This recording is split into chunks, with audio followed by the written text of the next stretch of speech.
The lush by rush fields, once the Sarus crane's favorite food, have reappeared at Go Lao Voi in sub-area A1 of Chim National Park after years of absence. Their revival is a result of ecosystem restoration efforts carried out under the Sarus Crane Conservation Project, now in its second year of implementation. For the restoration program to succeed, regulating water levels is key. And as you can see, the spike rush is now thriving in remarkable density. The Sarus Crane Conservation Project carries a meaning far beyond bringing the cranes back.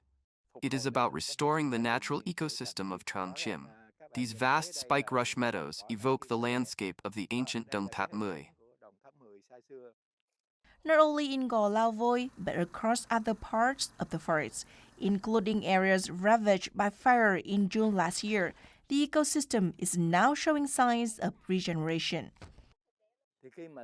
When fire passes, Melaleuca capsules burst, scattering millions of seeds on the wind. Now, young trees are sprouting across the wetlands, the beginning of a new generation that, in just a few decades, will grow into a dense forest once more.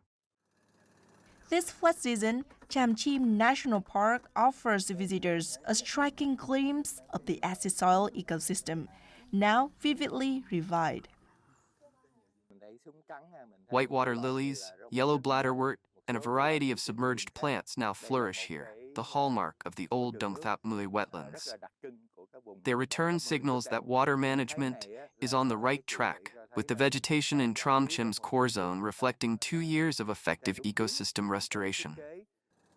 The restoration of Chim's ecosystem is not only a scientific achievement, but also a source of cultural and spiritual value. It stands as a clear proof of local authorities' strong commitment to protecting biodiversity and building a greener future.